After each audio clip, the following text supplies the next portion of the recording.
오늘은 웨스트민스터 소요리 문답 45문에서 48문에 해당하는 10계명 제1계명의 내용을 다루도록 하겠습니다.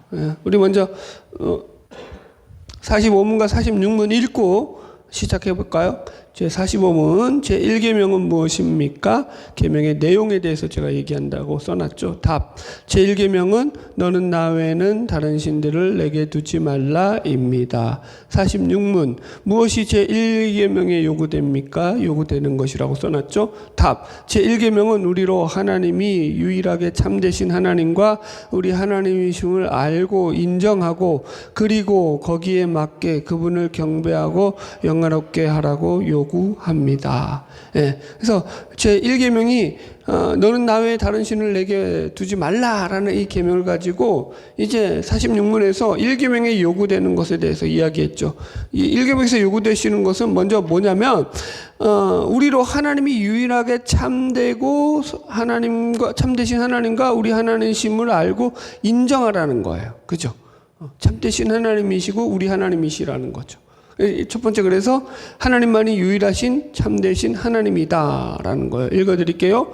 하나님만이 자존자요 창조자요 섭리자시며 다른 모든 피조물은 그 존재와 생명과 호흡과 매일의 삶의 양식을 하나님으로부터 받는다라고 써놨어요. 이렇게 질문으로 시작해 볼게요. 여러분들 명분적으로 볼 때 우리 기독교인이라고 하면은 누구든지 교회에 나와서 매주일 하나님께 예배 드리고요. 그러면서 그 예배를 통해 가지고 하나님이 우리 모든 만물의 창조자시고 섭리자심을 부인할 사람은 한 명도 없어요. 그죠? 교회에 나와서 예배를 드리는 기독교 신자라고 하면요. 그런데 제가 이걸 갖다가 명분적이라고 얘기했죠. 왜 그랬냐면은 그러면 실제도 그러하냐라는 거예요. 실제도 그러하냐. 그러니까 이런 하나님이 내 삶에서도 정말 창조주고 섭리자요 주권자로서 내 삶에서 매일매일의 삶을 실제적으로 하나님 앞에 그런 신앙 고백 가운데 살아가고 있느냐라고 물어보는 거죠. 여러분 이렇게 시작해 볼게요. 오늘은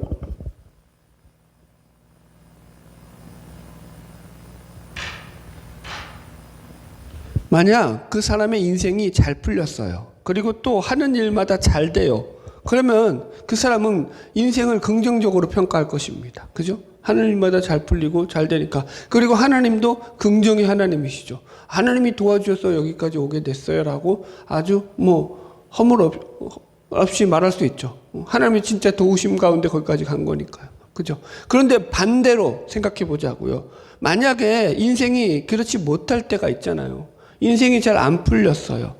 그리고 하나도 되는 일이 없어요. 그럼 과연 그때도 그 인생을 인도하시고 섭리하시는 분이 하나님이시라고 그렇게 고백할 수 있느냐라는 거예요.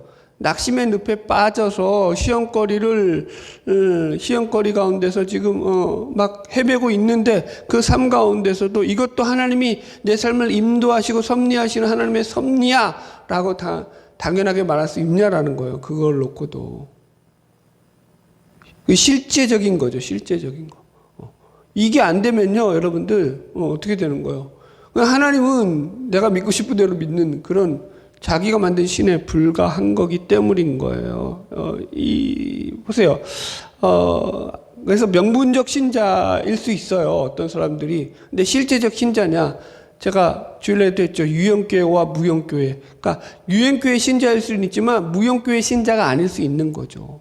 실제로 하나님의 주권과 섭리를 인정하고 사느냐 그렇지 않느냐는 신자의 삶에서 매우 중요한 부분이죠. 자, 제가 2번을 그래서 제임스 몽고메리 보이스 목사님의 글을 갖다가 인용을 했어요. 제가 읽어드릴게요. 오늘날 많은 기독교인들이 참된 예배를 잃어버렸다는 것인데 그 큰 세 가지 이유가 뭐냐. 첫째가 우리 시대가 경박한 시대라서 정말 중요한 것이 무엇인지를 생각하지 않는 경향 때문이다. 이렇게 나와요. 그러니까 시대의 경박함으로 인한 가치 착오죠. 가치 판단의 착오로 인해 가지고 여러분들 두 번째가 뭐냐면 그래서 이 시대가 반역적일 정도로 자아에 심취된 자기중심적 시대이기에 하나님을 중심으로 생각하는 것을 상실했다.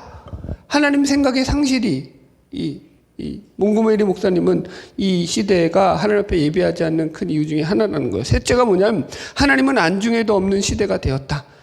우리가 자주 쓰는 표현이죠. 하나님 없는 유토피아를 이 세상이 추구하고 있다라는 거죠. 그러니까 이게 무슨 말이냐면은 하나님을 믿는다라고 겉으로 신자라는 그런 사람들이 이야기를 한다고 할지라도 하나님을 믿어요. 나는 그래서 내 삶에 하나님이 존재하고 있습니다라고 말을 한다고 할지라도 실제로 그 삶 속을 들여다볼 때 그 삶에서 하나님 없이 살아가는 무신론자들의 삶의 방식과 별반 다르지 않는 삶의 방식을 택하고 살고 있지는 않느냐라는 거예요. 교회 나와서 예배 드리죠, 여러분들. 그때 하나님 다 찾아주죠. 여러분, 교회까지 와가지고 예배를 드리는데 하나님 안 찾으면 그게 더 이상한 거죠. 그때 하나님을 찾아요. 그러면 내 집으로 가서 혼자 있을 때 하나님 찾냐라는 거예요. 내가 일할 때 하나님을 찾냐라는 거예요. 그래서 1계명이 지금 요구하는 건 뭐냐면은 하나님이 정말로 자신의 삶 속에서 참되고 유일하신 참 하나님을 인정하느냐라는 걸 묻고 있는 거죠. 그렇게 인정해야 된다라는 거예요. 할렐루야. 자, 2번 넘어갈게요. 3번. 당신이 피조물임을 알라. 신자의 자기 부인은 여기서부터 나온다. 예. 그러니까 이런 거예요. 우리는 사람이 가진 것 중에 자기 능력으로 얻은 것이 하나도 없음을 알아야 된다라는 거예요. 그래서 제1계명은 여호와 하나님 외에 그 무엇도 제1근원으로 여기지 말라라는 거죠. 제1근원.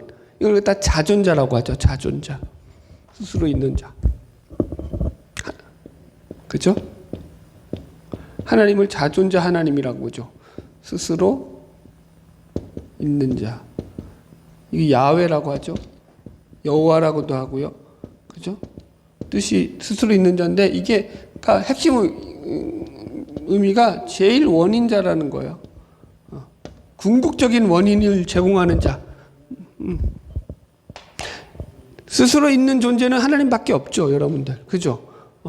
자, 하나님이 모세를 부르실 때 하셨던 말씀이잖아요. 나는 스스로 있는 자다라고 하나님 모세에게 그 이름을 가르쳐 주시거든요. 모세가 이제 하나님이 왜 이 말씀을 하냐면 모세가 하나님 앞에 불순종하려고, 그죠? 나 하나님 못해요 하면서 변명거리 중에 하나가 뭐냐면, 아니, 내가 백성들에게 가서 하나님을 어떻게, 하나님 누군지도 모르는데 하나님을 어떻게 소개합니까? 나도 모르는 하나님을 도대체. 답답도 하시네. 내가 백성들에게 가서 그럼 당신을 뭐라고 부르리까? 뭐라고 하리까? 어떻게 하리까? 말해야 됩니까? 라고 물으니까 하나님이 알려주시는 게, 야, 나는 스스로 있는 자다. 이것이 영원한 나의 칭호다. 이렇게 말씀하셨거든요.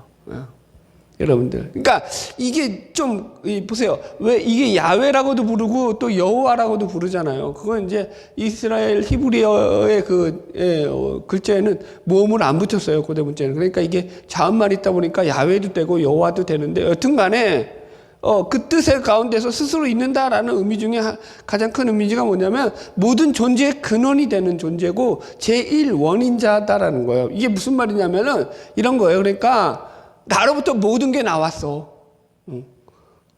앞으로 나에게 되어질 모든 일들도 다 나로부터 나올 거야. 모세야, 너는 나는 너가 생각하는 것보다 훨씬 크고 놀라운 존재야. 내 이름에 대해서 너가 지금은 다 이해할 수 없을지 몰라. 지금도 이해 못하지. 나중에도 이해 못할지 몰라. 그러나 너가 이제 나와 함께 동행하면서 나와 함께 보내는 시간 속에서 너는 점점점 나를 더 이해하게 될 것이고 그 나를 이해할 때마다 너는 점점 더 놀라운 나에 대한 그 신비로운 것들을 체험하게 될 것이다. 지금은 낯설겠지만 나를 믿고 좀 따라주렴 이라고 설득하는 게 나는 스스로 있는 자다라고 하신 하나님의 이름이 담겨진 이름입니다. 여러분, 그래서 제1계명은 그거예요. 하나님 그 외에 어떤 것도 우리의 제일 원인자가 될 수 있다, 없다? 없다.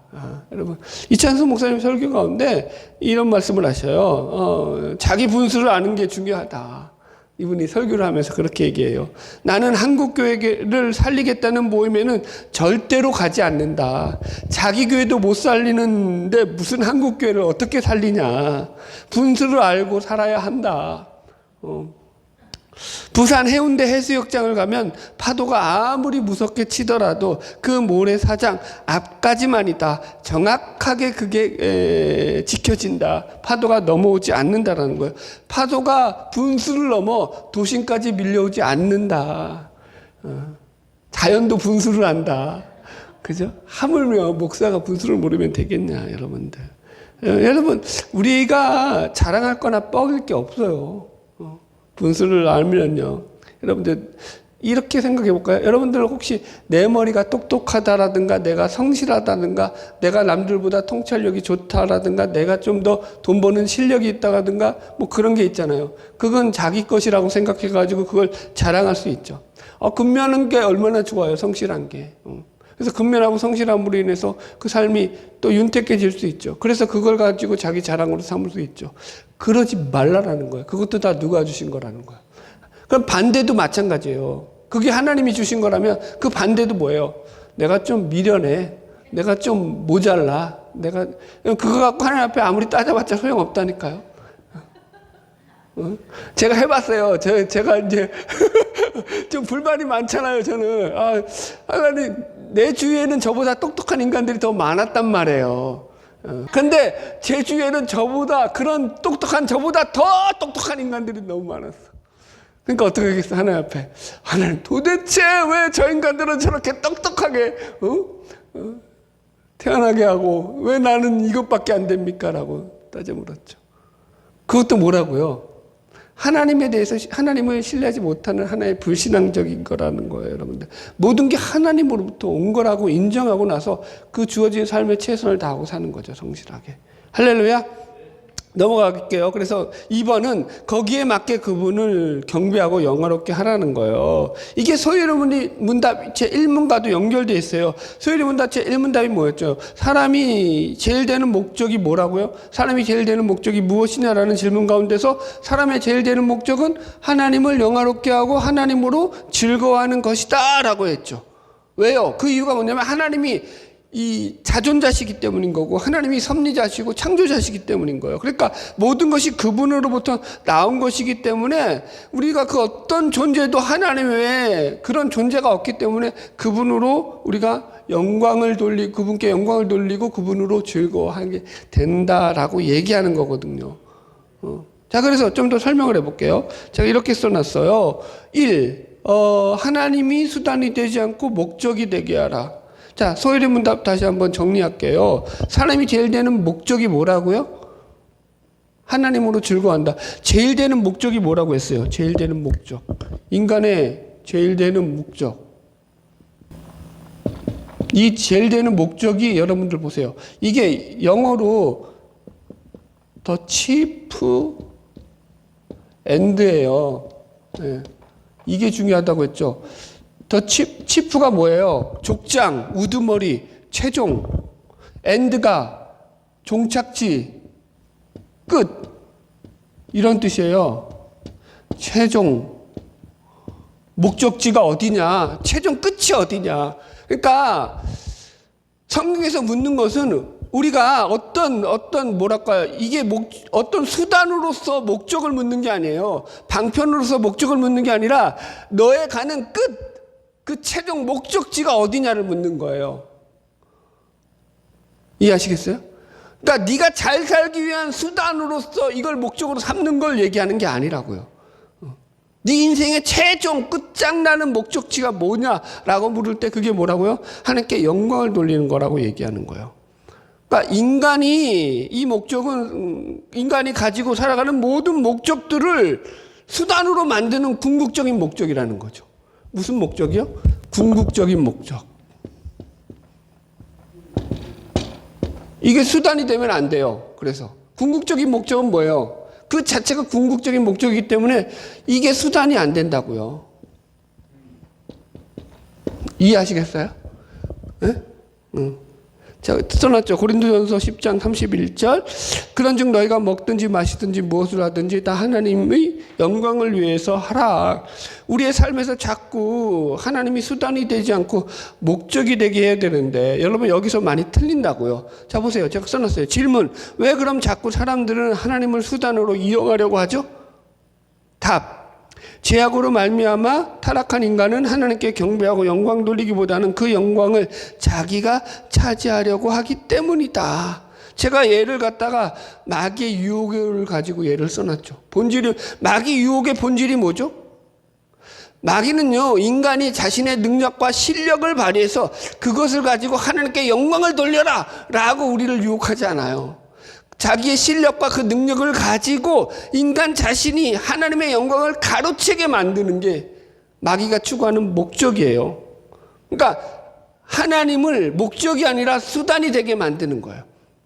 마귀는 우리로 하여금 그렇게 유혹한다고요. 예수님을 시험하는 마귀에 대해서 우리가 한번 생각해 봅시다. 여러분, 예수님께서 40일 금식을 마치고 났을 때 마귀가 예수님께 나타나서 네가 하나님의 아들이거든 이 돌들로 떡덩이가 되게 하라 라고 예수님을 시험했죠. 두 번째 시험도 마찬가지예요. 어떻게 유혹하죠? 성전 꼭대기로 예수님을 데리고 와서 네가 하나님의 아들이거든 거기서 뛰어내려라. 그러면 너를 위해서 그의 사자들이 너를 받들지 않겠느냐. 자, 지금 마귀가 예수님을 시험할 때 네가 하나님의 아들이거든 하나님의 아들인 걸 인정하는 거야, 안 하는 거예요? 인정한다고요. 마귀는요, 예수가 하나님의 아들인 걸 인정한다니까요. 그리고 두 번째, 마귀는 예수님의 능력을 인정해요, 안 해요? 인정해요. 돌을 변해서 떡덩이로 만들게 할 수 있는 능력이 있는 자다라고 인정을 한다고요. 성전 꼭대기에서 뛰어내려도 죽지 않은 자다라고 인정을 한다고요. 예수의 신성과 예수의 능력을 다 인정한다고요. 그걸 부인하는 게 아니라니까요. 그걸 이용해서 모아 만드는 거예요. 네가 영광을 받으라는 거예요. 하나님께 영광을 돌리지 말고 그 영광을 네 능력과 네 실력이니까 네 능력과 네 실력을 가지고 네가 실력을 발휘해서 네 스스로 네가 그 영광을 네가 차지하라는 거예요. 그게 그 시험의 본질이죠. 맨날 들어도 새롭죠. 고맙지 않아요? 고맙죠. 늘 새롭죠. 여러분들. 마지막 시험이 그러니까 마귀가 어떻게 해요? 이제는 이 세상 영광을 보여주잖아요. 다 뭐와 관련되어 있어요? 글로리, 영광하고 관련되어 있다고요.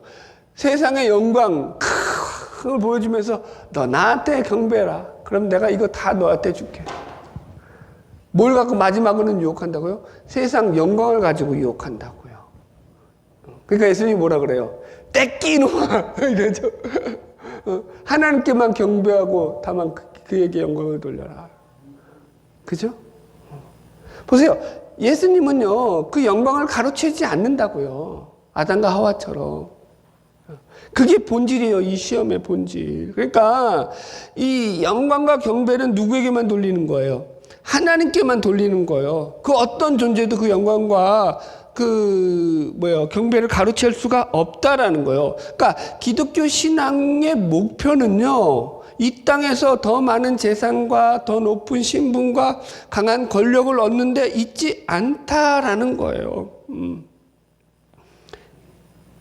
예수님께서 여러분들 예수님이 이 땅 가운데 오신 목적은요, 자기 영광을 취하러 오신 분이 아니라니까요. 오히려 정확하게 말하자면 자기 영광을 버리러 오셨죠. 누구의 영광을 위해서? 하나님의 영광을 위해서. 이해 가시겠죠? 우리도 마찬가지라고요. 그냥 참된 신앙이라는 것은 이런 거예요. 우리의 어떤 모든 것들, 그게 소유가 됐던 신분이 되었던 능력이 되었던 그 모든 것들이 누구로부터 나온다? 하나님으로부터만 나온다라고 그분께 영광을 돌리고 그분을 인정하며 살아가는 것입니다.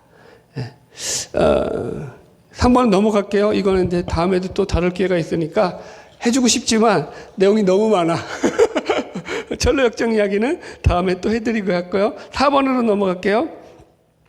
뜨거운 찬양과 경건조차도 자신들의 유익의 방도로 여기는 번영신학과 성공주의를 조심하라. 예.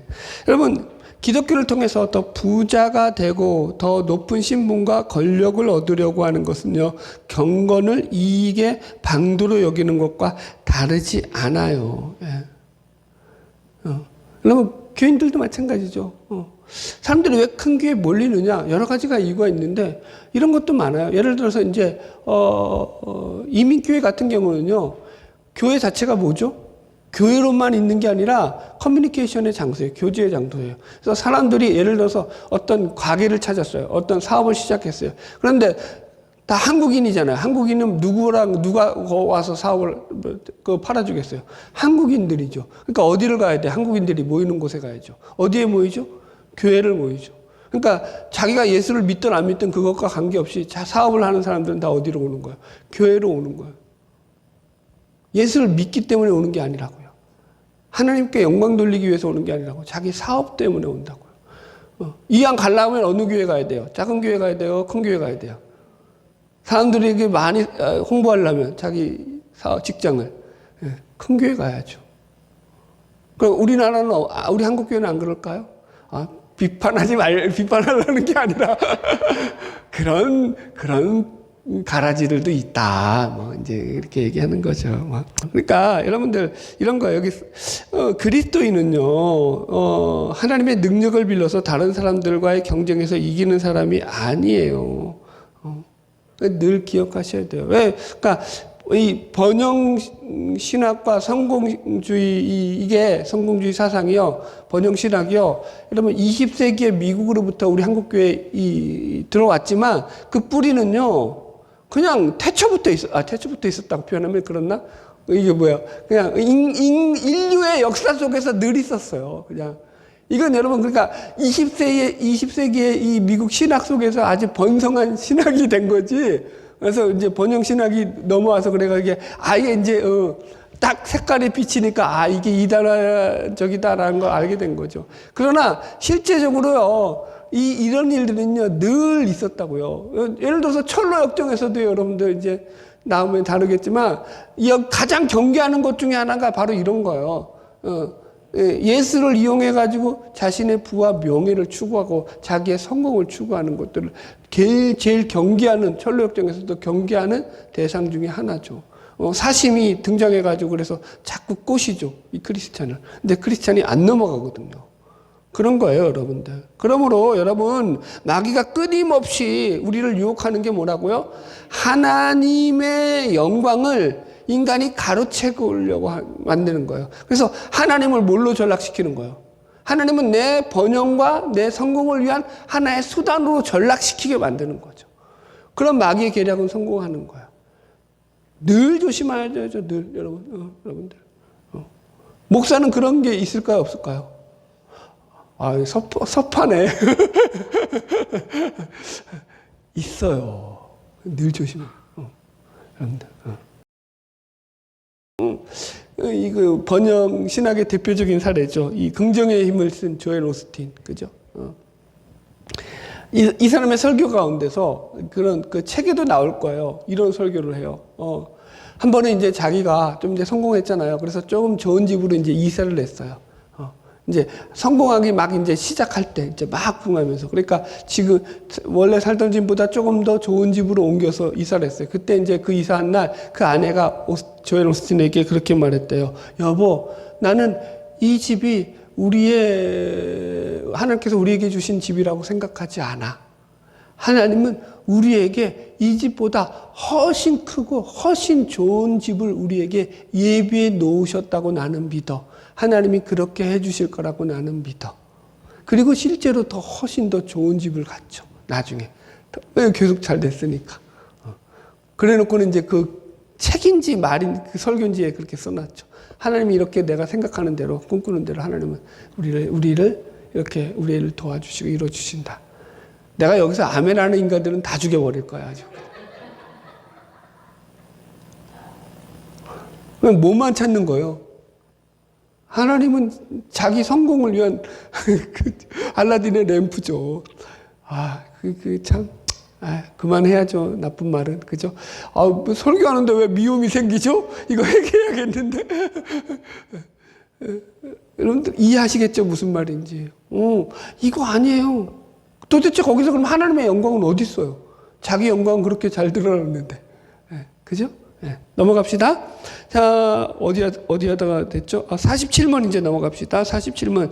무엇이 제1계명에서 금지됩니까? 라는 거예요. 답 같이 읽읍시다. 한 장 넘겨서 답 시작. 제1계명은 참되신 하나님을 하나님으로부터 부인하거나 경배하지 않고 영화롭게 하지 않는 것을 금지하고 오직 그분께만 합당한 경배와 영광을 다른 어떤 것에게 주는 것을 금지합니다. 예. 그래서 제1계명에 금지하는 것은 뭐냐면, 그러니까 제1계명이 요구하는 것과 반대되는 모든 것을 금지한다라는 거예요. 그래서 1계명은 여호와 하나님이 참된 하나님을 부인하거나, 그죠?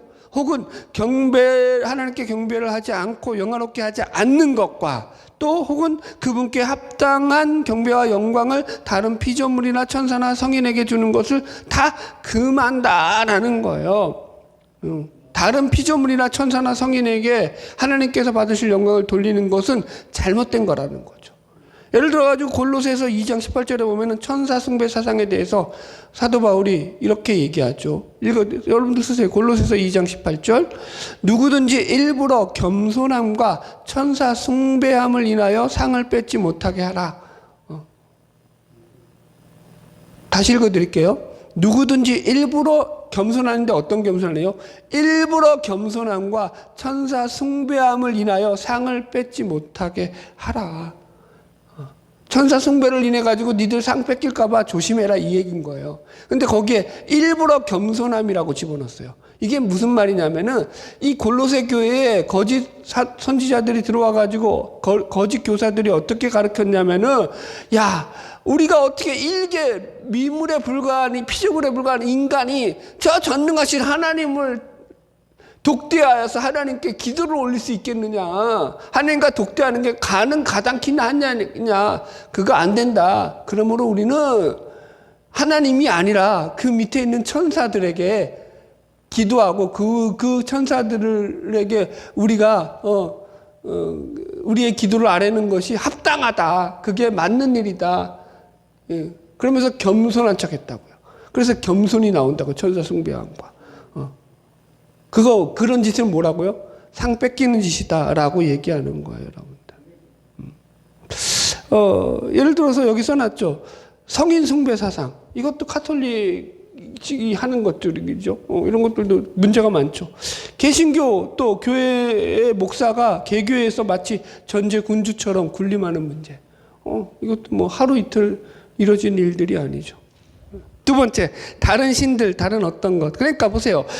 이런 거예요. 너는 나 외에는 다른 신들을 내게 두지 말라라고 했잖아요. 그래서 다른 신들이라고 말했는데, 성경에서는 이걸 갖다가 이제 소요리 문답에서는 이걸 다른 어떤 것이라고 번역해 놨어요. 여기는. 그죠? 여기 보세요.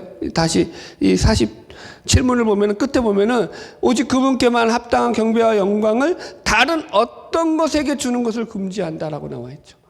그러니까 왜 이렇게 표현했냐면 제가 이렇게 번역을 했어요. 그러니까 이것은 어떤 인격적인 존재도 될 수 있고요. 신이라서. 그죠? 그러나 반면에 어떤 사물이나 개념도 될 수 있는 거예요.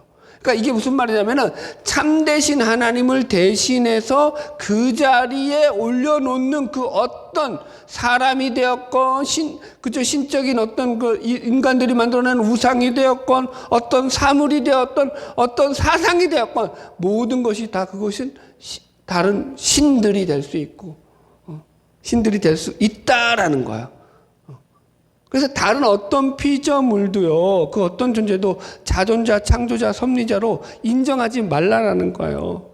하도 많으니까 제가 그 중에 이제 돈의 신성에 대한 부분만 예화로 써놨죠. 돈의 신성을 조심해라. 돈, 무소, 불의의 힘이다라고 했어요. 제가 왜 이렇게 써놨냐면은 유명한 종교학자였던 하비콕스의 말을 빌어서 쓴 거예요. 하비콕스가 20세기에는 이념의 시대고 이데올로기의 시대였다면 21세기에는 경제가 주인이 되는 시대다라고 이야기를 하죠. 그래서 여러분들 실제로 경제가 주인이 되는 시대라는 게 무슨 말이냐면은 이제는 돈으로 이제는 정말로 못할 일이 없는 시대가 됐다라는 거예요. 그러니까 돈이 신이 되는 시대. 돈으로 뭐든지 할 수 있는 시대. 그래서 돈을 위해서라면 자식도 팔고 가족도 죽일 수 있는 시대가 된 것이 바로 이 돈의 시대, 경제의 시대라는 거죠, 여러분들. 자, 보세요. 제가 그래서 이렇게 써놨어요. 마태복음 6장 24절. 너희는 재물과 하나님을 겸하여 섬기지 말라라고 했죠. 그리고 디모데전서 6장 10절. 돈을 사랑함이 일만하게 뿌리다. 골로새서 3장 5절. 탐심은 우상 숭배리라. 자, 보세요. 여기 재밌는 게 뭐냐면 돈 그 자체가 악하다라고 말하고 있어요, 성경에서. 그렇게 말하지 않는다. 그러니까 이게 되게 우리를 힘들게 만드는 요소예요. 돈 자체가 악해. 돈은 나쁜 거야 라고 말하면 우리가 돈에 대해서 경계를 할 거 아니에요. 근데 그렇게 말하지 않는다고요. 돈은 중립이라고요. 중성이라고요. 돈 자체가 선하거나 악하지 않아요. 문제는 그걸 가지고 돈을 사랑하고 우상처럼 섬기는 게 문제죠. 그래서 돈을 사랑함이 일만하게 뿌리라고 말하는 거고요. 그죠? 탐심이 우상 숭배라고 말하는 거예요. 됐죠? 넘어갈게요. 47문 제1계명에서 내 앞에서라는 말은 특별히 무엇을 우리에게 가르칩니까? 그러니까 이제 부과된 논리에 대한 설명인데요. 답을 같이 읽읍시다. 시작. 제1계명에서 내 앞에라는 말은 모든 것을 보시는 하나님은 다른 신을 갖는 죄를 주목하시고 매우 불쾌해 하신다는 것을 우리에게 가르칩니다. 그래서 제가 이제 내 앞이라는 말을 해석해 놨죠. 내 앞에라는 말의 원어가 보면은요, 뭐냐면 이게, 내 앞에서라고 할 때, 뭐뭐 앞에서라는 것은 히브리어로 알이라는 말이고, 그 다음에 내 앞이다 할 때 나라는 것은 파나이라는 말로 그게 나의 얼굴이라는 말이에요. 그러니까 다시 번역하면 뭐예요? 내 앞에서는 나의 얼굴 앞에서예요. 아셨죠? 내 앞에서가 뭐라고요? 네, 내 얼굴 앞에서예요. 그러니까 내 얼굴 앞에서 그러니까 다른 신을 섬기지 말라는 거예요. 그러니까 무슨 말이에요? 하나님의 얼굴이 어디예요? 하나님 면전이 어디예요? 하나님이 못 보시는 곳이 있어요, 없어요? 없죠. 그러니까 하나님을 피할 때가 있다는 거예요, 없다는 거예요? 없다라는 거예요. 그러니까 어디에 있든지 언제든지 너가 하나님을 피해서 우상을 섬기면 된다, 안 된다? 안 된다. 섬길 수도 없다. 그런 이야기를 하는 거예요. 자, 그러므로 하나님 앞에서 하나님을 속이는 일은 불가능하다. 빌 하이벨스 목사님이 쓴 책 아무도 보는 이 없을 때 당신은 누구인가 라는 거에서 여러분 보세요. 그러니까 사람들이 볼 때 신앙생활을 잘하는 건 얼마든지 외식적으로든 사람들의 시선을 의식해서 잘할 수 있다고요. 그런데 아무도 보지 않을 때 당신이 어떻게 생각하고 어떻게 행동하고 어떻게 살아가느냐, 그게 진짜 신앙이라는 거예요. 아무도 보지 않을 때 어떻게 사세요? 그게 여러분들의 본 모습이에요. 본 신앙이에요, 여러분들. 다른 사람들 앞에 있을 때 꾸며진 그 모습 말고 아무도 보지 않을 때 그때 그 모습이 진짜 자신의 모습인 거죠. 여러분들 어떻게 살고 계세요? 궁금하긴 하네요. 하나님 앞에서 여러분들, 그러니까 이거 잘 하셔야 돼요. 사람들이 나를 볼 때 뭐라고 평가할까? 여러분 그거는요 진정한 신앙이 아니에요. 하나님이 나를 보실 때 어떻게 보실까가 이게 신앙의 본질인 거예요. 그래서 하나님은 모세에게도 너 내 앞에서 행위를 완전하라 라고 얘기하시잖아요. 여러분 심지어 어떤 사람은요 이런 거예요. 자기의 장례식 걱정을 하고 있어요. 장례식 걱정. 자기가 죽을 때 장례식 다 그죠? 예비해 놓고 준비해 놓고 뭐 해야 될지 다 해 놓고. 여러분 참 얼마나 미련한 거예요, 미련한 거. 뭐 더 말하기가 그렇네요, 이거는 진짜. 사람들 죽어서까지 사람들의 그 이 시선을 의식하며 사는 거죠. 참. 자기 장례식에 사람들 적게 오면 어떡할까? 미치겠어요, 아주 그냥. 여러분들. 자, 넘어갈게요. 여기서 내 앞에라는 이 말은 위선의 경계를 가르는 말이다. 하나님 앞에서 위선은 통하지 않는다라는 거예요. 그죠? 보세요. 사람은요, 예를 들어서 이제 어떤 남편이 바람을 폈어요. 그 바람을 필 때 그 아내가 알 수도 있고 모를 수도 있죠. 그죠? 사람인지라 아내가 모르는 곳에서 남편이 은밀하게 바람을 필 수 있을까요? 없을까요? 얼마든지 있어요. 그러면 남편이 바람을 피워도 아내는 알아요? 몰라요? 모른다고요, 여러분. 그게 가능하죠. 위선이 가능하다고요. 그죠? 그런데 하나님 앞에서 이게 가능하다는 거야, 불가능하다는 거야. 하나님의 면전을 피할 곳이 없기 때문에 이게 불가능한 거죠. 자, 하나 더 예를 들어놨어요. 일본어로 혼내와 다테마에라는 말이 있어요. 참, 목사는 훌륭한 직업인 것 같아요. 별걸 다 해요. 제가 일본어까지.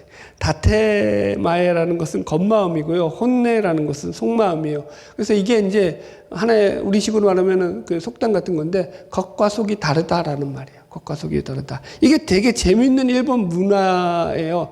예전에 일본의 방송을 보는데, 이 일본에는요, 학원이 있는데 웃음을 가리키는 학원이 있어요. 웃는 걸 가리켜요. 학원 자체가. 여러분들. 내가 그거 보면서 참 일본인답다라고 생각을 했어요. 웃는 걸 가리키는 거예요. 그러니까 일본 사람들은요, 철저하게 사람들 앞에서의 자신의 모습과 혼자 있을 때의 자신의 모습이 두 가지 모습으로 나눠져 있어요. 왜 그러냐면은 일본 문화 속에서는요, 자신의 속을 내비치는 것을요, 악하다라고 생각해요. 그리고 자신의 속을 감추는 걸 선이라고 생각해요. 재밌죠? 왜 그러냐면은 이 나라는요, 섬나라이기 때문에 그래요. 도망칠 곳이 있어요? 없어요? 없어요. 거기선 그래서 도망칠 곳이 없는데 힘이 지배하는 나라잖아요. 그래서 강자가 딱 지배해가지고요, 군주가, 그죠? 군주가 딱 지배해서 군주가 시키는 게 선인 거야. 군주가 옳다 그러면 옳은 거야. 싫다 그러면은 아니다 그러면 그게 아무리 이유 불문하고 그거는 거기에 대해서 여러분들 내 속감적이 이거 이유가 이래가지고 이래야 되는데요 라고 얘기하면 뭐가 되는 거예요? 그건 악한 게 되는 거예요. 왜? 군주의 뜻을 거슬리는 게 되는 거예요. 그러니까 자기의 속내를 밝힐 수가 없는 거죠. 여러분들. 그래서 막부 시대가 나오고 사무라이 시대가 나오는 거죠. 여러분들. 그러다 보니까 여러분 보세요. 자기 속을 못 밝히잖아요. 그게 좋겠어요? 싫겠어요? 싫죠. 여러분들. 그러다 보니까 자연적으로 이렇게 아주 괴이한 민족성이 만들어지는 거예요. 웃기 싫어도 사람들 앞에서는 어떻게 되는 거예요? 억지로 웃어야 되는 거예요. 웃는 연습을 하는 거예요. 그래서 웃는 학원이 있는 거죠. 기가 막히죠. 여러분들. 그래서 일본인들이 우리 사람들 앞에서 친절한 척 하잖아요. 엄청, 그러니까 예의 바른 민족처럼 사람들 앞에서는 그런다고요. 어느 유튜버가 이제 일본 가서 자기 관광한 걸, 이 사람이 이제 일본 저거 유튜버라서 일본을 유창하게 잘하죠. 근데 이제 그 유튜브를 찍는데 지들이 이제 일본 애들이 한국인들이 왔으니까 일본어 모를 거라고 생각하고 한쪽에서는 친절하게 했는데 또 다른 쪽에서 상인들이 막 이 조센징하면서 욕을 막 해댄 거예요. 근데 얘가 알아들은 거예요. 이 유튜브니까. 그래 가지고 막 항의를 한 거죠. 일본어로. 그러니까 유창하게 일본어를 하고 막 항의를 하니까 일본이 애가 당황을 한 거예요. 어떻게 했을까요? 스미마생. 미안합니다 하고 고개를 숙이더라는 거죠. 그런 민족이라는 거죠.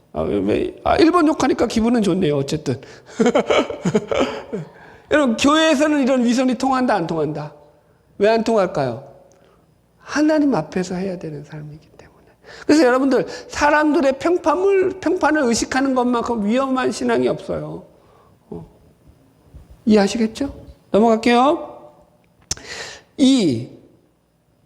하나님께서 모든 것을 아시고 보신다. 만물이 하나님 앞에 있다. 예배는 하나님께 영광을 돌리는 것이 목적이다.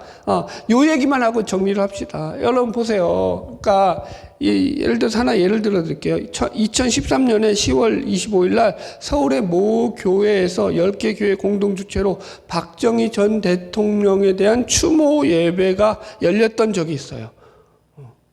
박정희 전 대통령에 대한 추모 예배. 여러분들 이제 머리 쓰셔야 돼요. 이게 잘한 짓이에요? 못한 짓이에요? 모르겠어요? 네. 이해하시겠어요? 자, 이게 못한다고 하는 사람은 민주당 쪽이고 잘한다고 하는 쪽은 이제 국민의힘 쪽이겠죠. 지금 그거 묻는 거 아니에요. 여러분들 오해하지 마세요. 잘 이해하셔야 돼요. 여러분 보세요. 그분은요 생전에 예수를 믿지 않았던 사람이에요. 더더군다나.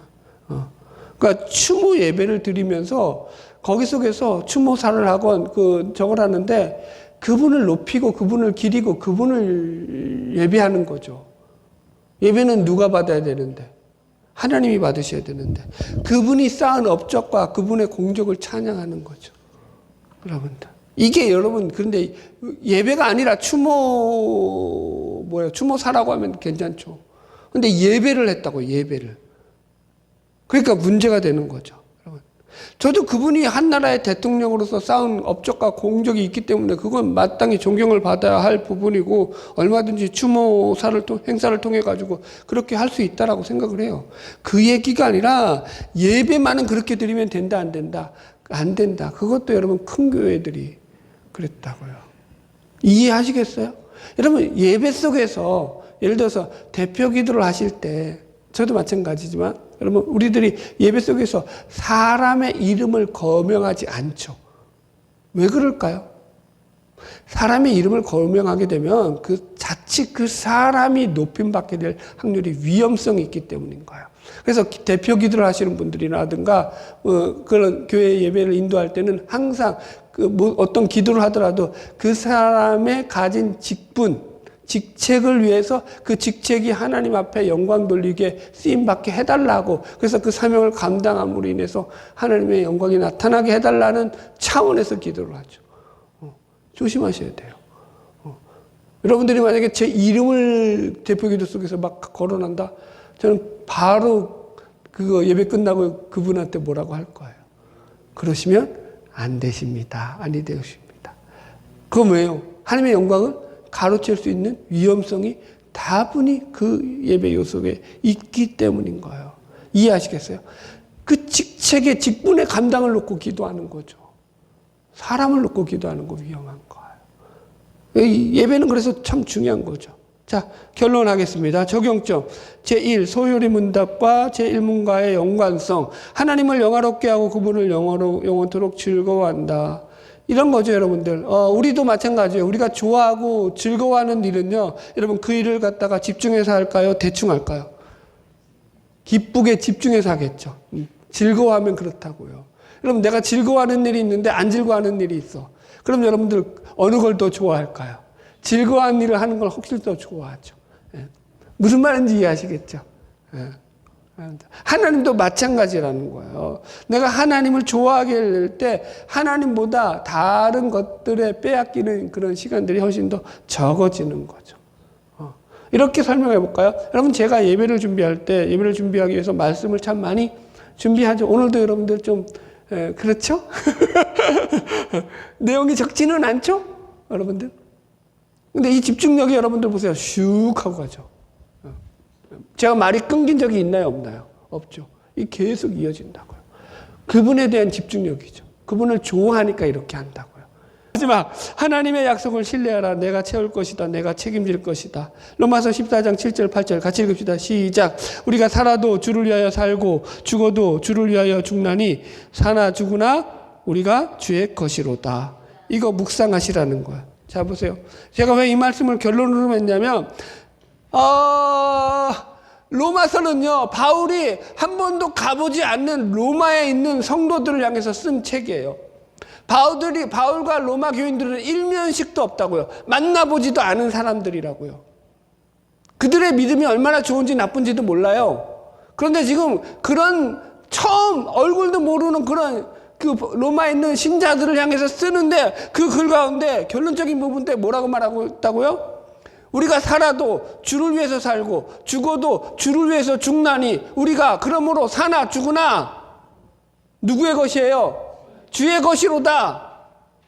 여러분 이게 새신자도 아니고요. 아니면 반대로 헌신자라든가 충성된 신자를 향해서 하는 말도 아니에요. 초신자를 향해서 하는 말도 아니고요.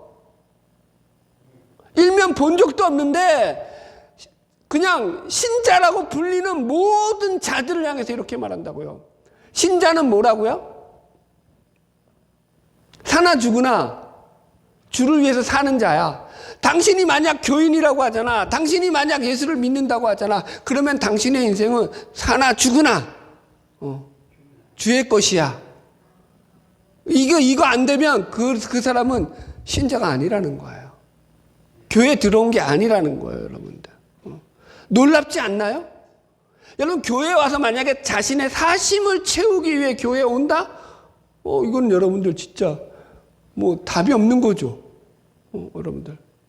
같이 못 가요? 그러면 같이 못 가요. 그냥 교회 같은 한 공간 안에서 같이 예배를 드릴지언정 같이 못 가요. 천성길을요.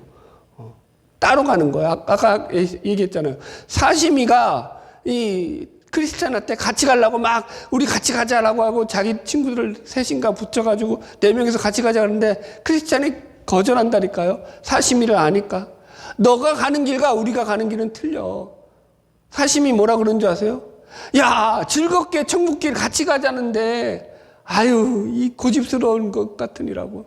이 속 좁은 인간 같으니라고. 같이 즐겁게 천국길 가면 얼마나 좋냐.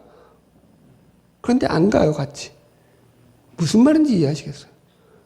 이게 신자된 본질이라고요, 여러분들. 하나님의 약속을 신뢰하라는 거죠. 우리의 삶에서 여러분, 신자는요 3가지 마음이 있어요. 가장 기본된 내가 예수를 믿는 신자라면요, 우리 약속에 3가지 마음이 있어요. 마음의 자세가 있다라고 표현할까요? 첫째가 뭐냐면은 자족하는 마음이에요. 내가 많이 가졌든 적게 가졌든 내가 잘 되든 못 되든 자족하는 마음이 있다고요. 그분께서 나의 삶을 책임져 주신다라는 확신이 없으면요, 이 마음이 들어올까요? 안 들어올까요? 안 들어와요. 2번째 마음의 자세는요, 감사죠. 항상 기뻐하라, 쉬지 말고 기도하라, 범사에 감사하라. 보세요. 감사라는 걸 범사에 감사라고요. 이게 날마다 감사가 내가 그분이 나의 삶을 채우고 있다, 내 삶을 붙잡고 있다라는 확신이 없으면 이게 안 되죠. 항상 범사에 감사라는 것은요, 하나님이 너의 삶을 책임지고 있다라는 전제 하에서만 가능하죠. 십계명의 전제가 뭐라고요? 내가 애굽 땅 종대했던 너희 집에서 애굽 땅 종대했던 그 집에서 너희를 인도하여 낸 여호와니라. 아멘? 내가 너희들에게 은혜를 베풀어준 은혜의 하나님이야가 전제라고요. 그리고 나서 십계명을 주신다고요. 이게 대전제라니까요. 하나님의 은혜를 맛보지 않는데 뭘 하려고 하지 마세요. 그거예요. 마지막 3번째 자세가 뭐냐면 기대감이죠. 기대감. 이게 있어야 되죠. 내 인생을 하나님이 아까 그 누구죠? 조엘 오순진처럼 더 큰 집을 주실 줄 믿어. 더 잘 살게 해주실 줄 믿어. 더 번성하게 해주실 줄 믿어. 그런 유치한 기대감이 아니라고요. 세상에서 뭔가 좀 누리자 아니라고요. 하나님을 왜 그 수준으로 전락시키세요? 내 인생이 내가 아무리 쪼다같고 내가 아무리 바보 같고 내가 아무리 멍청하지라도 하나님이 내 인생을 통해서 하나님의 그 크신 일들을 함께 이루어 가실 것에 대한 기대감이죠. 내 인생을 책임지고 지금도 이끌어 가실 것에 대한 기대감이죠. 내가 잘 살든지 못 살든지. 할렐루야. 그래서 제가 이걸 마지막에 묵상하라고 써놨어요. 여러분들 이 말씀을 묵상해 보십시오. 정말 내가 하나님에 의해서 내 인생을 살아가는 게 행복한지 기쁜지. 네. 할렐루야. 바라기는 저와 여러분을 통해서 하나님의 은혜가 날마다 부어지기를 주님의 이름으로 축원합니다. 네.